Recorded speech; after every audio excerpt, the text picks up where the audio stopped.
En un rincón perdido de la sierra, donde los días se desvanecen en nieblas eternas y las noches parecen estirarse más allá de la cordura, vivía un hombre sencillo llamado Mateo.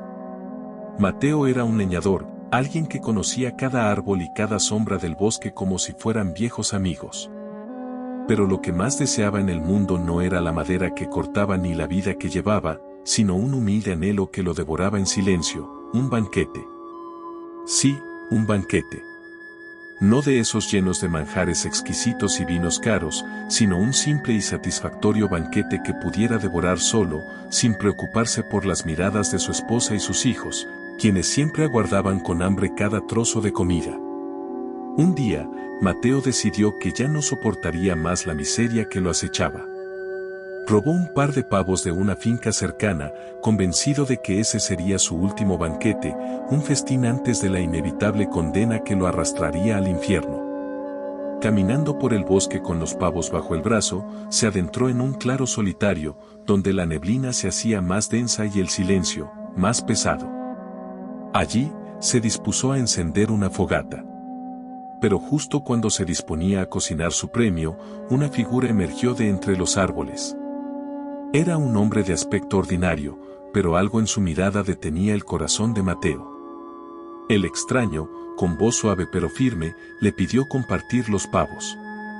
Mateo, reacio al principio, finalmente aceptó, temeroso de que aquel hombre fuera algo más que un simple vagabundo. No bien habían comenzado a comer cuando otro visitante apareció. Este, con una presencia sombría, pidió unirse al festín. Mateo, ahora aterrado, no tuvo más opción que ceder. Y justo cuando pensaba que las cosas no podían volverse más extrañas, un tercer visitante hizo su aparición. Este último era diferente. Su presencia era majestuosa, imponente, como si la misma naturaleza se inclinara ante él. Con una sonrisa enigmática, se sentó junto a Mateo y comenzó a hablar. El hombre, que no era otro que la muerte, le ofreció a Mateo un trato. Un trato que cambiaría su vida, y no precisamente para bien. A cambio de los pavos, la muerte le entregaría una pequeña botella, una medicina capaz de curar cualquier enfermedad, capaz de devolver la vida a aquellos que ya la habían perdido.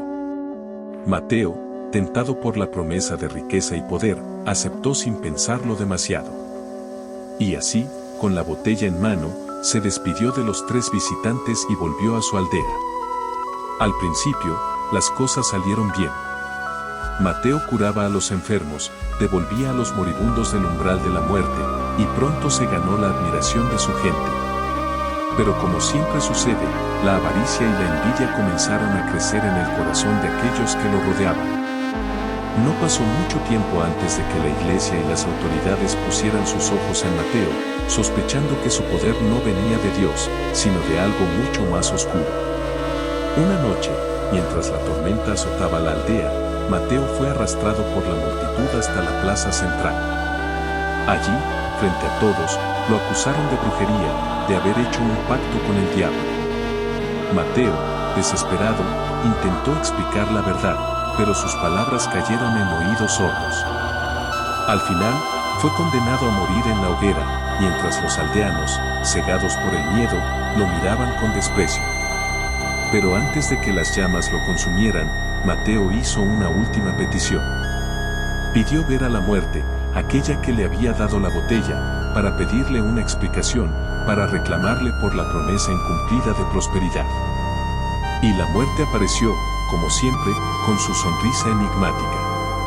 Te di lo que pediste, Mateo, dijo con voz suave. Pero olvidaste algo importante. Jugar con la vida y la muerte tiene un precio. Un precio que ahora debes pagar. Las llamas comenzaron a subir, envolviendo a Mateo en un abrazo ardiente. Y mientras la vida se desvanecía de su cuerpo, comprendió la amarga lección que la muerte le había enseñado. Hay cosas que ningún hombre debería intentar controlar. Y entre ellas, la más peligrosa de todas, es la resurrección.